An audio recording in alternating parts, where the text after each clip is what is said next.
Bonjour, je m'appelle Ana Cristina Torres et je suis postdoctorante au Centre d'écologie et sciences de la conservation du Muséum d'histoire naturelle à Paris. Et aujourd'hui, je vais vous parler d'une partie de ma thèse. Et ma thèse, elle s'est concentrée sur les jardins partagés, donc c'est une type spéciale des jardins collectifs, et leur rôle dans la conservation de la nature. Donc il y a eu des aspects sociaux que j'ai touchés pendant ma thèse, mais aussi un aspect écologique, et c'est celui que je vais vous parler aujourd'hui. Et donc dans mon étude, j'ai pas du tout touché les plantes comestibles voilà, les plantes comestibles. Je me suis plutôt concentrée sur la flore spontanée. Et bon, je vais vous raconter pourquoi je me suis concentrée sur cette plante. Et donc, pour vous donner un peu le contexte des jardins partagés à Paris, et les jardins partagés sont un peu les synonymes, on va dire, des community gardens des États-Unis. Donc, les community gardens, c'est des jardins collectifs aux États-Unis, des jardins collectifs qui ont été plutôt, bon, ça date de la Deuxième Guerre mondiale, mais les community gardens qu'on connaît actuellement aux États-Unis, ils ont eu son essor plutôt dans les années 70, et c'était des années dans lesquelles il y avait quand même un débat autour des problématiques autour de l'environnement. Il y a eu un débat assez fort aussi sur l'utilisation des pesticides.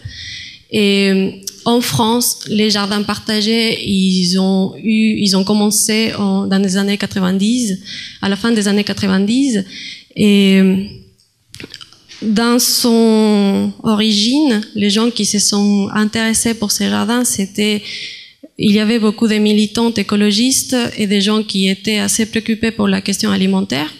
Donc, les promoteurs de ces jardins, c'était des gens qui étaient dans ces débats. Et donc, si on les situe dans l'historique, on voit que les jardins partagés en France, ils ont quand même aussi eu son origine dans une période dans laquelle il y avait aussi des discours environnementaux. Donc, c'est en 1992 que la déclaration de Rio, il a été signée, et dans les années 2000, la charte de la Terre. Donc là, vous avez une carte des jardins partagés à Paris, et c'est des jardins qui ont monté de manière exponentielle. Donc on avait moins de 100 jardins dans l'année 2002 à Paris, et jusqu'à 2017, on comptait 117. Et là, j'ai observé avant de venir, en 2018, on a déjà 119. Et comme vous pouvez regarder, clairement, il y a une distribution qui est assez spécifique de la ville. Donc, il y a beaucoup de jardins partagés plutôt dans la zone est de Paris et très peu dans la zone ouest, même si ça est en train un peu de changer dans la partie sud-ouest. De plus en plus, on a des jardins partagés. Et ça, c'est dû pour plusieurs raisons. Donc, il y a différentes façons d'expliquer. Donc, d'un côté, il y a plus de terrains vacants, on va dire, dans la partie est. Après, il y a aussi, historiquement, la ville, il a été construit pour que les vents amènent les odeurs de la zone industrielle vers la partie est. Donc, c'est pour ça aussi qu'il y avait des terrains vacants. Et il y a aussi dans la partie est une mémoire et une dynamique plus associative que dans la partie ouest. Donc ça peut aussi répondre à la quantité de jardins qu'on peut trouver. Donc moi, je me suis intéressée qu'à des jardins partagés qui ont signé la charte en main verte. Et donc c'est les jardins partagés qui ont signé une convention avec la mairie de Paris. Donc la charte main verte, c'est une charte qui est apparue dans l'année 2003, et il a été créé pour essayer de cadrer les jardins partagés qui étaient déjà existants, et aussi pour essayer de réguler ces jardins. Donc les gens qui sont intéressés de participer dans des jardins partagés, ils doivent s'organiser en tant qu'association. C'est après cette association qui signe une convention avec la municipalité. Et dans cette convention, on a plusieurs sujets qui doivent être respectés. Donc, d'un côté, les membres de l'association, ils s'engagent à amener des animations dans les jardins. Les jardins, ils doivent être ouverts au moins 2 fois par semaine au public. Ils doivent assurer une gestion écologique, donc toute utilisation des pesticides ou insecticides est interdite. Et ils doivent promouvoir les liens sociaux et respecter l'environnement, et ils doivent assurer une démarche participative. Et après mes observations, j'ai vu que cette idée d'assurer la démarche participative, elle a été comprise par les membres des associations comme une obligation d'avoir surtout des parcelles collectives. Donc on trouve souvent des jardins qui possèdent déjà des parcelles collectives et très peu de jardins qui ont des parcelles individuelles. Et il y a par exemple une des responsabilités, justement comme il y a des soupçons de la qualité du sol à Paris, dans les conventions, il y a un point dans lequel la mairie elle préconise l'idée qu'il faut faire attention à la pollution potentielle des sols, parce qu'il n'y a pas des études qui se font dans tous les jardins. Donc, il recommande aux jardiniers de ne pas cultiver des plantes comestibles ou à faire gaffe et avoir des mesures de se laver les mains, laver les légumes, etc., dans les cas s'ils les cultivent. Et donc, ces jardins, ils sont assez hétérogènes et ils présentent des formes très différentes. J'ai pris 4 photos des jardins différents pour que vous pouviez regarder un peu la différence. Donc là, par exemple, tout au nord, c'est un jardin dans le 18e arrondissement. Ces jardins, c'est le jardin de Perlapampin. C'est un jardin qui se trouve à l'intérieur d'un grand parc public, le parc Martin Luther King. C'est un jardin qui est divisé en plusieurs parcelles collectives. Une des parcelles, par exemple, est gérée par une école du quartier et les autres par différents participants du jardin qui habitent dans les quartiers. Et les jardins des ruisseaux, c'est un des jardins les plus anciens qu'on peut trouver à Paris. C'est un jardin qui se trouve tout au long de la Petite Ceinture, dans le 18e arrondissement. Et c'est un jardin assez long, donc il a presque 1 kilomètre de largeur, mais il est pas si important au niveau de longueur. Donc les jardiniers, ils ont trouvé des façons créatives de cultiver. On voit pas très bien avec la lumière, mais là, par exemple, on a une grille qui est tout au long, qui suivent les rails des trains. Donc, ils ont cultivé pas mal de choses dans des petits pots qu'ils posent dans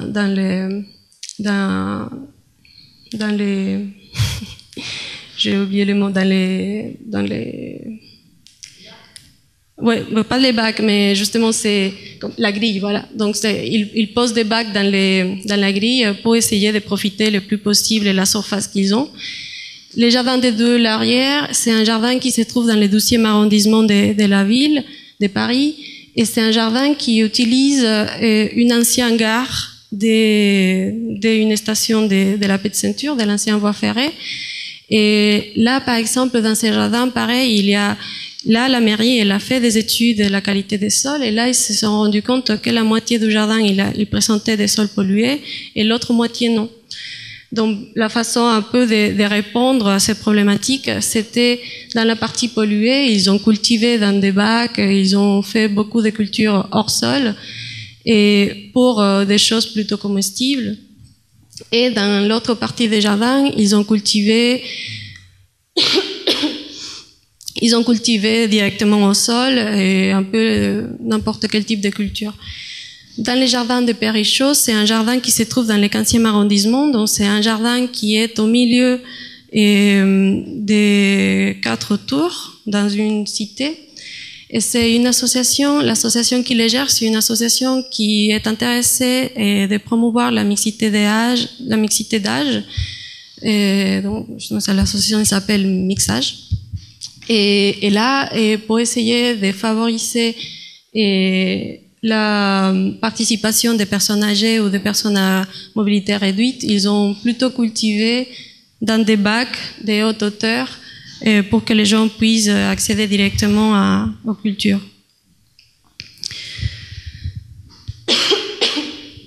Donc nous, dans cette étude, on s'est beaucoup intéressé sur les usages des sols et on a pu observer que dans presque tous les jardins, on trouvait des parcelles aromatiques, donc vraiment des parcelles qui étaient conçues pour cultiver des choses, des plantes aromatiques, des potagers classiques, donc dans lesquels les pratiques de jardinage répondaient à une façon plutôt classique de cultiver, et des parcelles ornementales qui avec des fleurs, une mare, des cultures hors sol.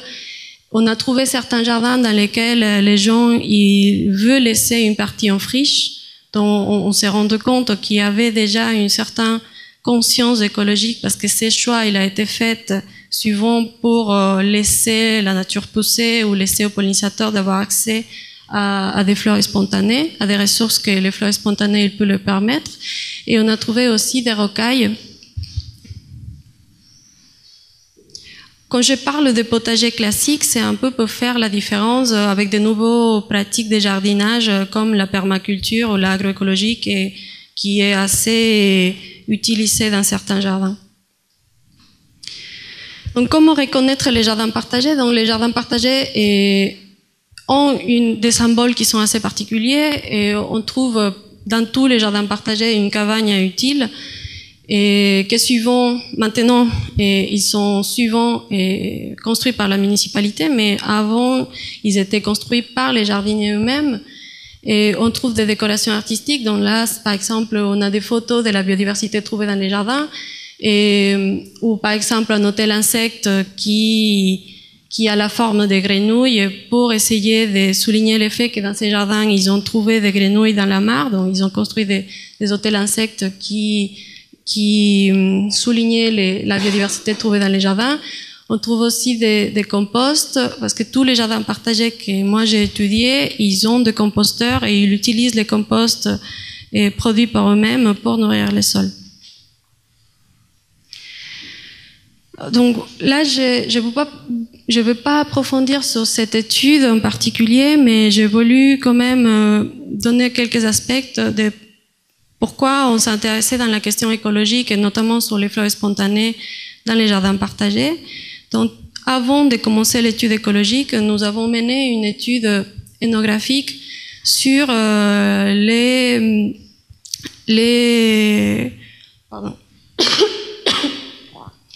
sur les motivations des jardiniers pour participer dans ces jardins.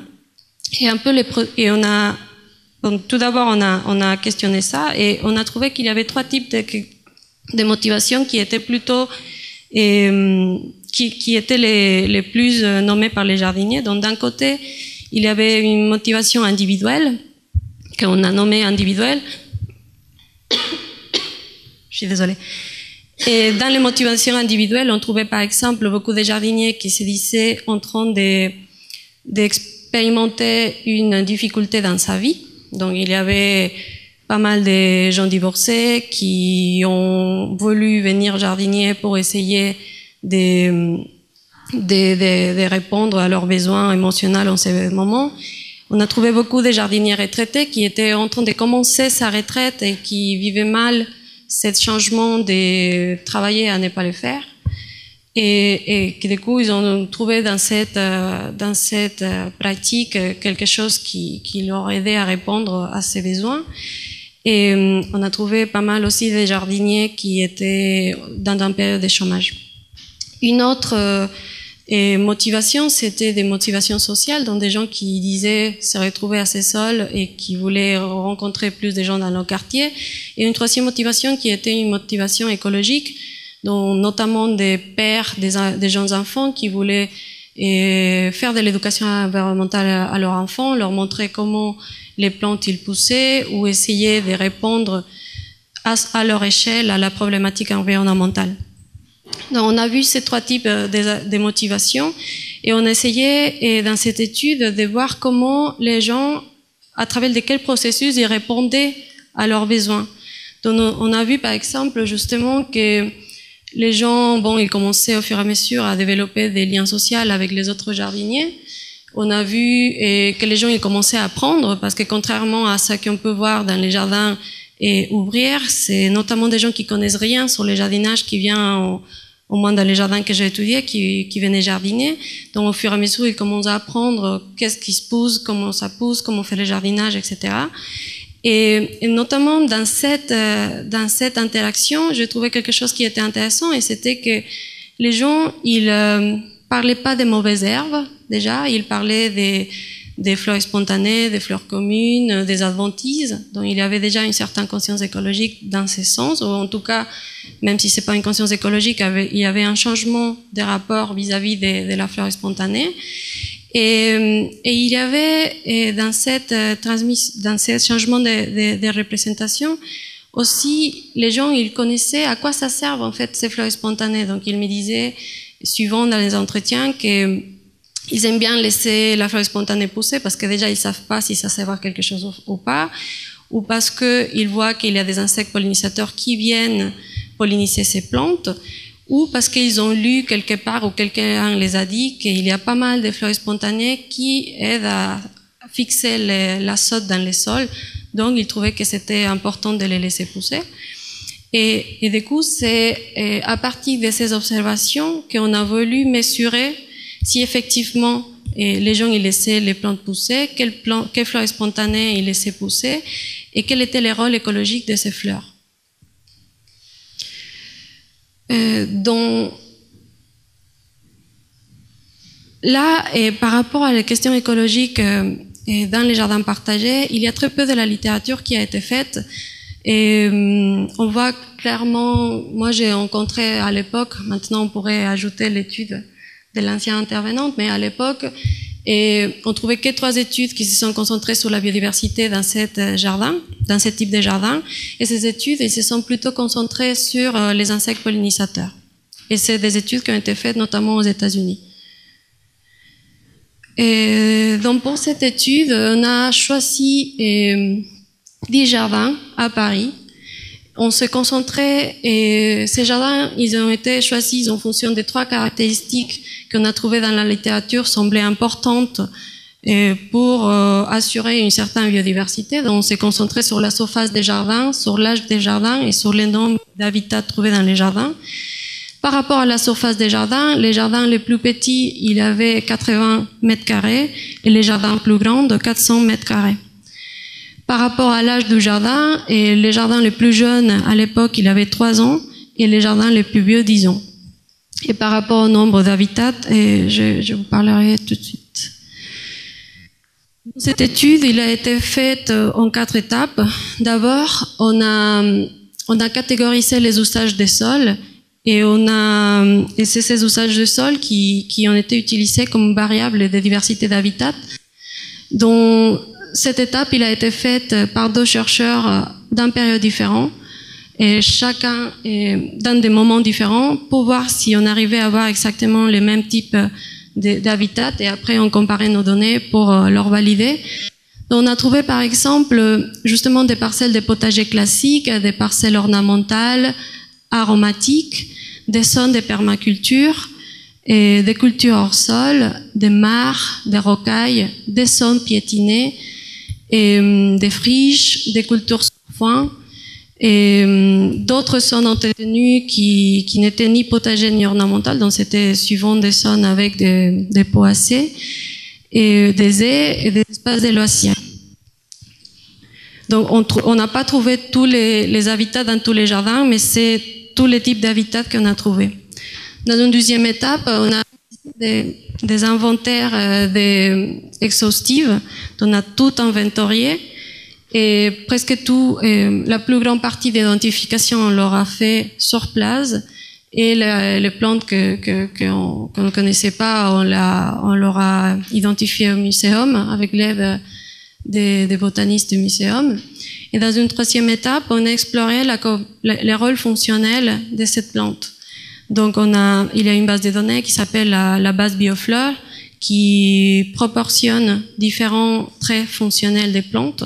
Donc on s'est concentré sur 2 traits fonctionnels, les cycles de vie de la plante et les vecteurs de pollinisation. Et on a extrait aussi des préférences abiotiques des plantes pour savoir les préférences des plantes qu'on a trouvées. Dans une 4e étape, on a fait des mollets linéaires pour voir un peu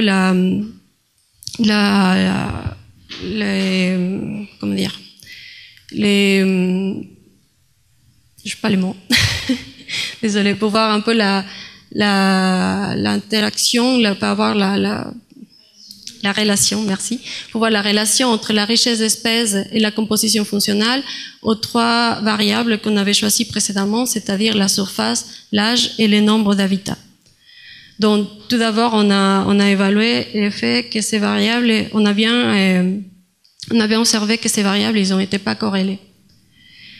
Donc, qu'est-ce qu'on a trouvé? On a trouvé 1227 espèces de plantes, de fleurs spontanées dans ces jardins, et qui nous semblent assez importantes parce que dans la façon traditionnelle de concevoir les jardinages, c'est des plantes qu'on ne laisserait jamais pousser. Et on a trouvé que les variables, on a trouvé une corrélation assez importante avec le nombre d'habitats, donc c'est-à-dire avec les jardins qui ont plus d'usages de sol différentes. Plus d'habitats, c'est les jardins qui permettent l'installation d'une flore spontanée plus importante. On a trouvé une tendance dans la corrélation aussi par rapport à l'âge des jardins, qui nous semblait aussi importante dans le sens que, et je ne sais pas si je vous ai dit au début quand je vous parlais des jardins partagés, les jardins partagés à Paris, ils ne sont pas tout le temps, et il y a très peu de jardins qui sont pérennes, et la plus grande partie des jardins, c'est des jardins temporaires, donc les jardiniers ils signent une utilisation de l'espace de 5 ans, et après, chaque année, peut-être, ces jardins peut être renouvelés ou pas. Par rapport à la composition fonctionnelle, on a fait des analyses que par rapport à 118 espèces, parce que c'était les seules espèces pour lesquelles on avait des données. Et on a trouvé que 23% des plantes observées sont pollinisées exclusivement par des insectes. Et 75% des espèces observées sont pollinisées par des insectes et autres via, ça peut être la pluie, le vent, etc. Et 37% des espèces observées sont pluriannuelles, donc c'est des espèces qui sont adaptées à des conditions extrêmes d'habitat, donc qui peut fleurir plusieurs fois, qui peut assurer sa vie pendant plusieurs années. Et par rapport à les préférences abiotiques, on a vu que, par exemple, par rapport à la température, à l'humidité atmosphérique, à l'humidité des sols, c'est des espèces qui n'ont pas de préférences, donc c'est plutôt des espèces qui s'adaptent soit à des conditions assez adverses, soit avec très haute température ou très basse température. Et donc, en général, c'est des espèces assez adaptées à un milieu urbain qui supportent des caractéristiques abiotiques variables. Et on a vu que c'est aussi des espèces qui sont assez adaptées à recevoir énormément de la lumière ou qui peuvent tolérer des quantités assez fortes d'azote. Par rapport à la composition fonctionnelle, on n'a pas vu une tendance dans notre analyse par rapport à l'âge, mais on a vu qu'il y a quand même des relations assez importantes par rapport à le nombre d'habitats.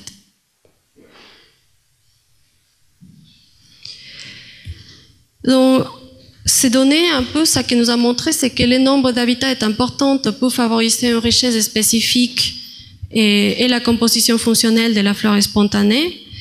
Et le nombre d'habitats est favorisé par la gestion des jardins. Au moins par rapport à la richesse des espèces, on a vu que l'âge des jardins est important pour favoriser une richesse spécifique de la fleur. Et justement, comme je vous avais dit, c'est là l'importance de réfléchir à ces espaces en long terme et pas dans des périodes assez restreintes. Et là, dans le cadre de la perte des insectes pollinisateurs, qui est une problématique environnementale mondiale, il nous semble intéressant aussi de donner en valeur à la flore spontanée, à la flore commune, qui a un rôle fonctionnel dans la biodiversité, au-delà des espèces même pas intéressantes, mais plutôt parce que suivant les problématiques, la grande problématique qu'on a en conservation de l'environnement, c'est qu'on se concentre sur des espèces qui sont rares Dans la flore commune, justement, c'est pas rare, mais il a quand même une fonction et un rôle dans le fonctionnement de la biodiversité, comme dans les cas de la flore spontanée, dans lesquels on peut regarder leur rôle pour la pollinisation. Et là, quelque chose que je voulais revenir un peu pour souligner nos résultats, c'est comment expliquer la diversité des flores spontanées qu'on a trouvées dans ces jardins. Donc, on a trouvé qu'il y a plusieurs raisons et des raisons qui sont importantes au-delà des pratiques de jardinage. Donc, d'un côté, c'est la régulation des jardins. Le fait d'avoir une convention avec la municipalité régule la non-utilisation des pesticides et d'intrants chimiques. Donc c'est cette régulation tout d'abord qui va assurer le fait qu'on puisse trouver de la flore spontanée ou les mauvaises herbes entre guillemets. Mais par exemple, ces régulations aussi interdisent la culture des arbres. Quand on voit les études qui ont été faites, pas dans les jardins communautaires, mais dans les jardins privés, surtout en Angleterre, on trouve qu'une type d'habitat assez importante pour l'établissement de la biodiversité, c'est la présence des arbres dans les parcelles. Et du coup, dans ces cas, par exemple, dans le cas de l'interdiction des cultures des arbres dans les jardins partagés de Paris, ce facteur serait quelque chose qui pourrait affecter l'installation d'une certaine biodiversité. On trouve aussi que cette diversité des flores spontanées trouvées dans les jardins montre l'élargissement des représentations de qu'est-ce que c'est un jardin, de comment on doit gérer un jardin, de quel type de plantes on peut trouver dans les jardins. On passe de cette idée d'un jardin dans lequel tout est maîtrisé et bien contrôlé à une idée plus large d'un jardin dans lequel on laisse la fleur s'installer. Et on trouve aussi une autre raison importante à souligner, c'est la gestion collective. La gestion collective assure la diversité des flores spontanées, la diversité des habitats. Et dans les entretiens qu'on a menés dans les jardins partagés qu'on a étudiés, on voit clairement que la gestion des jardins, c'est un sujet qui est toujours au cœur des débats dans les jardins, parce que tout le monde n'a pas... Il n'y a pas un accord général par rapport à la gestion des jardins. Donc il y a, comme presque tous les jardins partagés sont gérés de façon collective dans des parcelles collectives, il doit y avoir un débat d'abord de comment gérer cet espace, de comment les cultiver. Et justement, c'est la diversité d'envie des participantes qui assure la diversité d'usage du sol. Je vous remercie pour votre écoute.